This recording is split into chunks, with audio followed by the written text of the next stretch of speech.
For just 25 hours, back in 1977, a small town in Massachusetts was visited by something, well, something deeply unsettling, and it's baffled people ever since. Today, we're going to break down the story of the Dover demon and see how a fleeting local sighting became a global mystery.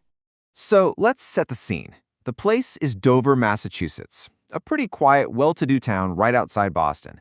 The date is April 21st, 1977. It was an unusually warm Thursday night, and, like a lot of nights in a small town, a few teenagers were just driving around, probably bored, looking for something to do. And then, boom, it happened. Around 10:30 at night, a 17-year-old named Bill Bartlett was driving, and his headlights swept across this low stone wall on Farm Street, and that's when they lit up a creature unlike anything he had ever seen. It just turned its head, stared right into the light, and then, in a flash, it was gone.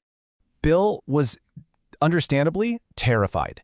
His friends who were in the car with him, they hadn't seen a thing. But he knew what he saw. It clearly wasn't any normal animal, and it definitely wasn't human. So the big question is, what exactly did Bill Bartlett see that night? To really get what happened next, we kind of have to zoom out for a second, because before the Dover demon even had a name, it belonged to this really fascinating category of mystery. We're talking about cryptids, and believe it or not, our obsession with these so-called hidden creatures says a whole lot about us. So what even is a cryptid? Well, the term itself comes from the Greek words for hidden creature. The big ones, Bigfoot, the Loch Ness Monster. They're basically animals that people claim to have seen, but for which we have zero definitive scientific proof. But why are we so drawn to these stories? I mean, it's more than just a good campfire tale, right? For one, they can offer a weirdly rational explanation for something totally unexplainable, turning a weird shadow or a ghost into a potential undiscovered species. It's a way for us to keep our world orderly, while still leaving a little room for the thrill of the unknown.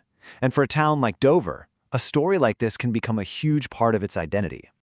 And hey, this isn't just speculation. There's real academic research into this stuff. Work done at places like Brigham Young University helps us understand the cultural mechanics of why a single, bizarre sighting can grab hold of a community and not let go for decades. Okay, with all that in our back pocket, let's get back to that dark roadside in Dover. So what did the eyewitnesses actually claim they saw during that wild 25-hour window? Now, there weren't dozens of sightings, not even close. There were 3. All clustered really close together. First, you have Bill Bartlett at 10:30 p.m. Then, just 2 hours later, John Baxter sees something almost identical less than a mile away. The final sighting came the very next night by Abby Bramham, also nearby. 3 sightings, 4 witnesses, and all of them were teenagers. Bill Bartlett's description was the most detailed, and it is just bizarre. I want you to picture this: a small, spindly body, maybe 3 or 4 feet tall, with unnaturally long arms and legs. Its head was huge, like a watermelon, with no real features except for 2 massive, glowing orange eyes. And the skin, he described it as having the texture of wet sandpaper. I mean, what an incredibly strange, alien-sounding thing to see. And he was absolutely convinced of what he saw. He was so shaken when he got home that he immediately drew the creature and wrote that statement right on the sketch. This wasn't some casual observation for him. This was a deeply unsettling core memory being burned into his brain. And Bill wasn't the only one who put pen to paper. In fact, the sketches that came from the witnesses became the most compelling and maybe the most confounding pieces of evidence in this entire mystery. Okay, so check this out. The consistency in their descriptions is, well, it's striking. Look at the head, oversized, bulbous, large. The bodies are all described as thin and slender. But here's the one major detail they didn't agree on: the eye color. Bartlett saw orange, but Abby Bramham is absolutely certain they were green. And that's a key detail that investigators have been puzzling over for years. But the thing that really cemented this creature's image in pop culture were the drawings. John Baxter, the kid who had the second sighting, also drew what he saw, and his sketch was almost a carbon copy of Bill Bartlett's. Now, for some people, this was proof positive they saw the same thing. For others, though, it felt just a little too perfect.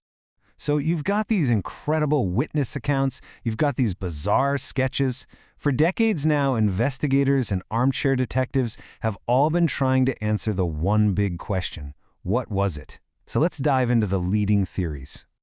Okay, theory number 1, the most straightforward explanation. It was just a misidentified animal. Could it have been a baby moose? Well, probably not. Records show moose hadn't really returned to that area yet. So what about a black bear with mange? You know, that disease that causes hair loss and makes him look all skeletal? It's plausible, but here's the problem. Even a sick bear has really prominent ears, and every single witness was crystal clear on this point. The creature had none. All right, what about a prank? It was spring break, after all, and all the teens went to the same high school. The fact that the drawings are almost identical could definitely suggest they cooked this up together. But the counter-argument is pretty strong. Their friends, their parents, even the local police chief who knew them, all said the kids were reliable and seemed genuinely freaked out. And they actively avoided the media spotlight that came looking for them. And this brings us to the more out there theories. I mean, let's be honest, the description sounds a lot like a classic gray alien, an image that was already super popular in the 70s. But there were no UFO sightings reported, and the creature's behavior, scampering on rocks, hiding from headlights, it sounds more like a scared animal than some kind of interstellar visitor. So, with no clear answer, what happens to a story like this? It doesn't just fade away into nothing. No, the Dover demon sighting transformed from this strange 25-hour event into something way bigger, a real piece of enduring American folklore. This quote from a Dover resident really just says it all, doesn't it? Knowing the story of the Dover demon became a marker of being a true local, a piece of shared history that connected the whole community right across generations. But here's where the story gets even weirder, and to be honest, a whole lot more interesting. While the sighting was in 1977, the creature that they described, it wasn't exactly new. It actually echoes a much older, global tradition of very similar beings.